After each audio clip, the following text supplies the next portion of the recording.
আমাদের দেশে যে বউভাতের প্রচলন আছে, বউভাত, আমি বলি বউভাত হইছে, জামাই ভাত কবে হবে? শরীয়তে তো জামাই ভাতের কথা বলা হয়েছে, বউভাত না। আমাদের নবী করিম সাল্লাল্লাহু আলাইহি সাল্লাম বলেন, তোমরা যখন বিবাহ করো, তো বিবাহের পরে স্বামী যখন তার স্ত্রীর কাছে যাবে, তখন প্রথম রাত্র অতিক্রম হওয়ার পরে ছেলে ভাত করবে, বউ ভাত করবে, মেয়ে ভাত না, বউ ভাত করবে না, অলিমা করবে। অলিমা, যেটা আমরা শরীয়তের পরিভাষায় অলিমা বলা হয়। বউ ভাত শরীয়তের কোথাও নেই, আপনি কোথাও পাবেন না। কোনো মুফতি মুহাদ্দিস যার কাছেই বলেন, এটা আসলে বউ ভাত না, এটা আমাদের কি বলে, বেশি ফ্যাশন করতে করতে পেছনটা জামা ছিঁড়ে লাইছে, এরকম হয়েছে আর কি। এক ছেলে হাফ প্যান্ট পরে, তো তো ফ্যাশন করতে করতে এমন জায়গায় ছিঁড়া দিছে, এখন তার লজ্জাস্থান বের হয়ে আসছে।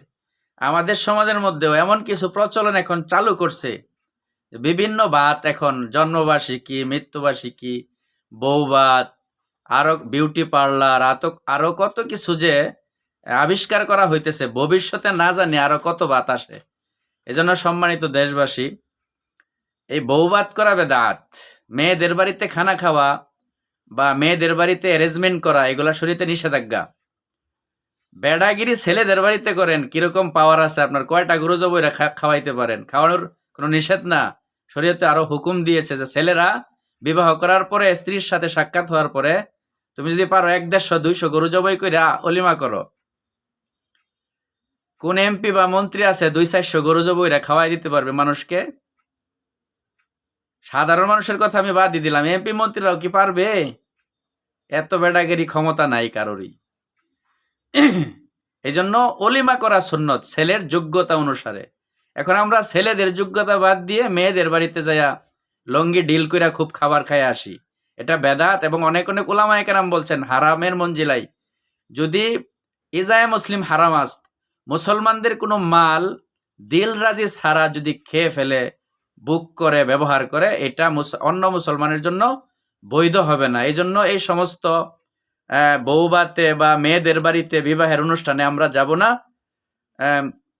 তবে 5-7 জন হইলে এটা বরযাত্রী হয় না, বউভাত হয় না।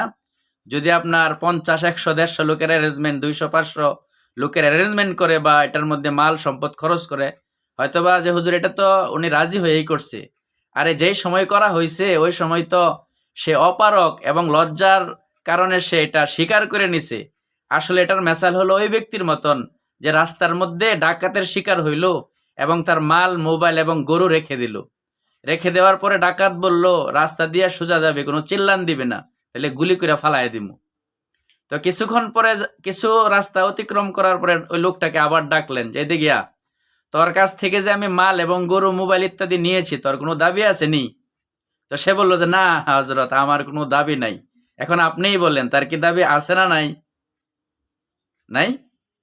অবশ্যই আছে, কিন্তু সে লজ্জা অথবা প্রাণের ভয়ে বলতে পারে না। ঠিক তদ্রূপ ছেলের বাপেরাও, মেয়ের বাপেরাও এরকম সমাজের ভয়ে, সম্মানের ভয়ে নতুন বিবাহ দিতেছে, মেয়ের ইজ্জতের ভয়ে সে বলে না, কিন্তু দিলের হাকিকত কথা এটাই যে আমার অনেকগুলো টাকা এই বিবাহের কারণে চলে গেল। সম্মানিত ভাইয়েরা, এই ধরনের আঘাত দিয়া মানুষের মালকে ভক্ষণ করা, খাওয়া, এটা শরীয়তে জায়েজ করে না। এই জন্য আমরা যারা খাই, খবর আছে আমাদের। আর আমরা যারা দাওয়াত দিতেছি, ঢালাও ভাবে আমরা মানুষকে এরকম দাওয়াত না দেই।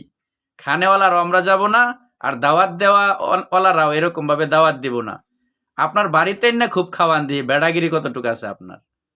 যাই হোক, এটা আসলে ধমক দেওয়ার জন্য না, বোঝানোর জন্য যে বউভাত শরীয়তে, এটা শরীয়তের কোনো আমল না, এটা আমাদের বানানো আমল, জজ্জাইত ভাবে খাওয়ার জন্য।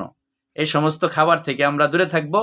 কিতাবের মধ্যে লেখেন এই ধরনের খাবার যারা খাবে এদের দিল হেদায়েত থেকে শূন্য হবে এবং দিন দিন এদের বুদ্ধি লোপ পাবে, ব্রেন কমে যাবে।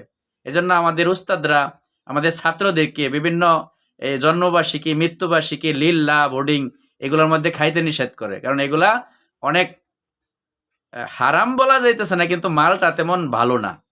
আল্লাহ তাআলা আমাকে সহ সবাইকে এগুলা বুঝে আমল করার তৌফিক দান করুক।